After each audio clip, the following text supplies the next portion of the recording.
Good morning, everyone. It's been a while since I've been out and videoing some things for Facebook and the website and getting this place under my feet. So today I'm down on the final attack trail on a spot where some call the Confederate and Union Artillery Ridge. The reason I mention that is because this ridge prominent, as we're looking towards Sharpsburg off to the west, was instrumental in defending and helping the Federals advance from the bridge and going toward Sharpsburg. But if we swing around here the back way, if we could get rid of all those trees that you see in front of us, the Burnside or the lower bridge is only about 500 yards or so in our rear to this point or to the east.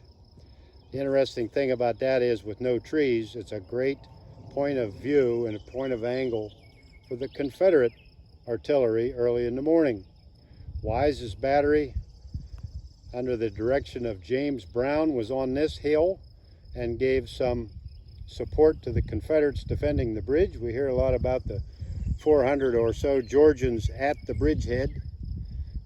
Not all that was here. There are a lot of artillery, and this is one of the spots that offered that protection. But when the Federals crossed the bridge by 1 o'clock or so, Brown's battery will fall back, and they're going to head through this area and head on towards the first farm lane off in the distance with their backs to Sharpsburg. Eventually this will be occupied by Federal artillery. This will be Battery E of the 4th U.S. Artillery under command of Joe Clark, and it'll be Battery D of the Pennsylvania Light Artillery under the command of George Dorrell. So there's about 12 to 14 guns on this hill when the Federals cross over and head toward Sharpsburg. I'm going to swing across this way a little bit, looking west, and if you can see it with this modern contraption iPhone, I'm going to try to focus in a little bit. Off in the distance, the white fencing, that's a modern home and a modern farm at the time, but off in the distance you can see the top end of the 9th New York Monument. And just to the left of it is an interesting point of reference for the town of Sharpsburg. That's the water tower there by the Little League field on the south end of Sharpsburg. So you can get a real feel for the distance between these monuments and where everyone went. And from this point is where the 9th New York took off towards the gullies in front of us and climbed that hill where Kemper and Drayton's brigade originally were there to stop them from entering Sharpsburg, but the push would be too much for the Confederates. It became darker during the afternoon and evening, no daylight savings time at the time.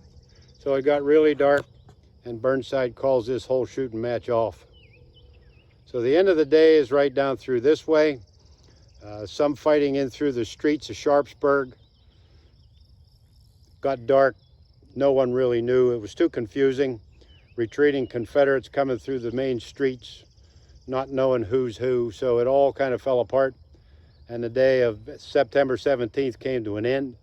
The fighting here at Sharpsburg was often called artillery hell, and this is one little quick glimpse of it.